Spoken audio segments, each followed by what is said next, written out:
In 2018, HIV is no longer a death sentence like it used to be.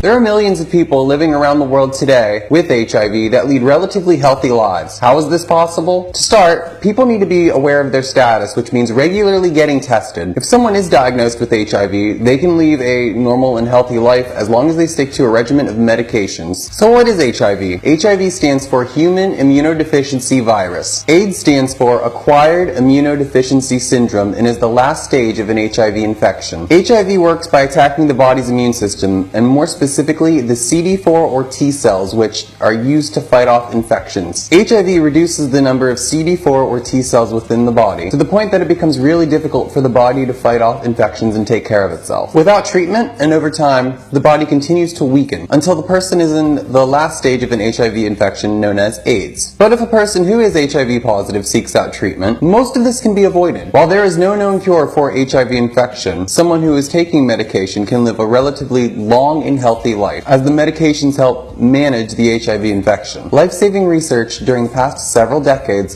have led to the development of medications that have completely transformed how we look at HIV. HIV runs through 3 distinct stages. Stage 1 is known as the initial infection, and during this time period, it's generally within the first 2 to 4 weeks after being exposed to the HIV virus. Some people, but not all, might experience some symptoms, must say some and not all, because many of these symptoms are missed, and the presence or lack thereof symptoms should not in any way affect your decision to get tested if you've had unprotected sex. Some of the symptoms that people have reported are very similar to the flu in that they can experience sweating, nausea, headaches, cramps, etc. But not everybody, as I said before, experiences these symptoms. The big issue here is that people that don't know about the symptoms or don't experience them can inadvertently go off and spread HIV to other people through sex, which is the main reason why it's so important to get tested. Stage 2 of an HIV infection is known as the inactivity or dormancy stage. Now, don't get hung up on the name. During this period, people are still extremely contagious. People may not experience any of the symptoms or get sick. It's been argued and debated exactly how long this stage lasts, but some estimates put it at 10 years or less if not medicated. The length of the stage depends on a wide variety of factors about the individual.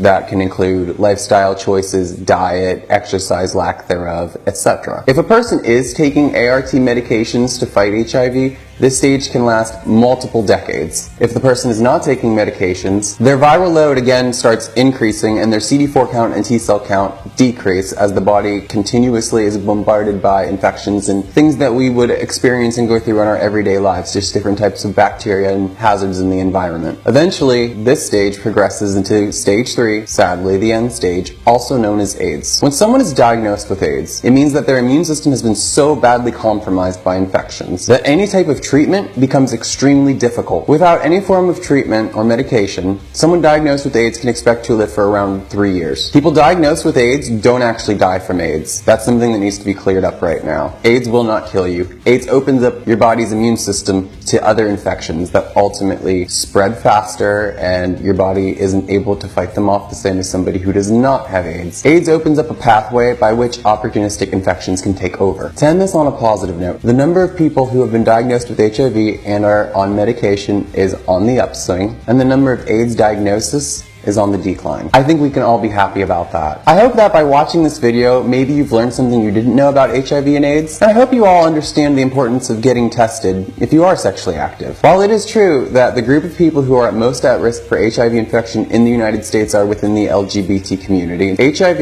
is an equal opportunity infector, meaning literally anyone can become infected with HIV. We can continue to fight back against HIV by arming ourselves with education and information. If you're having unprotected sex, you owe it to yourself to get tested. Love yourself and know your status.